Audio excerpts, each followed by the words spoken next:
For a lot of people in the West, when they think about Islam, what comes to their mind is terrorism, especially Islam's threat to the West. The cost of Islam is not just terrorism. Other issues like freedom of expression, freedom to love who you want and be with who you want, gay rights issues, women rights issues, considering that even when it comes to terrorism, Islam is much harmful to people living in Islamic countries than it is to Western countries. The number of Muslims that die from Islamic terrorism is much higher than the number of people that suffer from Islamic terrorism in the West. Most Islamic radical movements consider other Muslims their main enemy.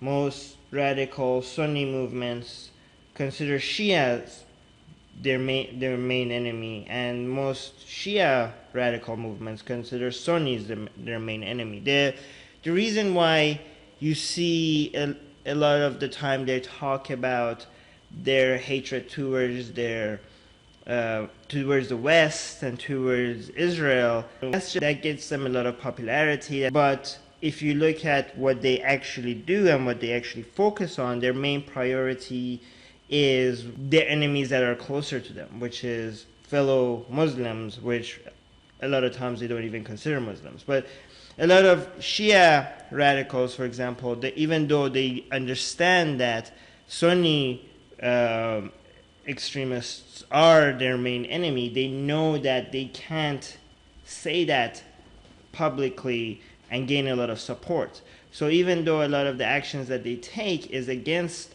Sunni movements, publicly they keep focusing their attention on how much they hate Israel and the United States, or just Western countries. Recently, at least, some Sunni movements have been more open about how much they want to focus on Shias. Al-Qaeda used to focus on the West when it comes to their public announcements, but ISIS now focus a lot of their attention on Shias, and because for a lot of Muslim radicals on the ground, that's something that they could relate to more. Some people argue that that's why they have gained a lot of popularity. When Sunni extremists talk about how much they hate Shias and Shia extremists talk about how much they hate Sunnis, they spin it as the other group being a Western or Zionist conspiracy. For example, a lot of Sunnis claim that Shiism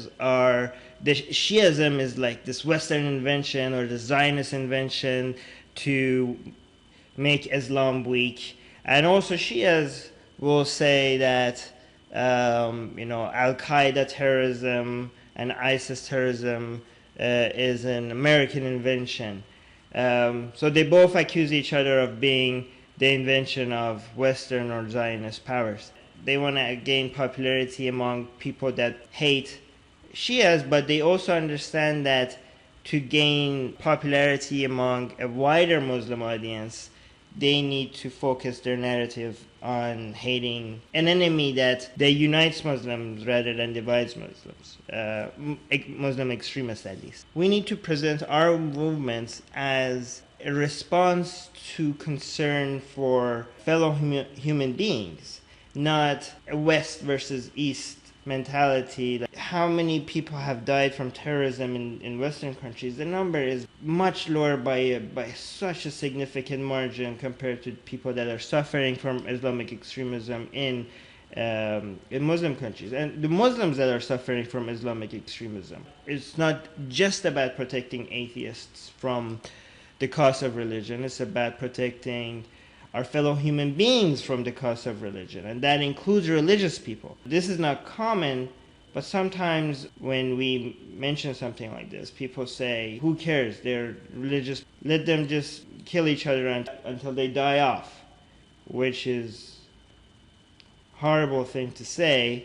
If you believe that a religious person deserves to die because they are religious, then you're just the atheist version of ISIS. Nobody deserves to die because just for being wrong about their opinion. It's even not strategically even sound. You know, people are not going to just die off and run. We're not going to run out of people because they're fighting with each other. No matter how many casualties they have, there's this thing called reproduction. People make other human beings, and actually, when a country suffers from poverty, and that poverty could be a byproduct of armed struggle, you can see that in countries that do suffer from poverty, there is reproduction happens at a higher rate.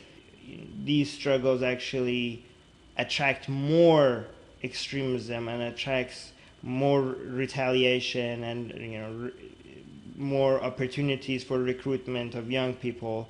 So it's not going to be that just because they're fighting with each other, they're just going to run out of people and it's going to end. That's a naive way of looking at it.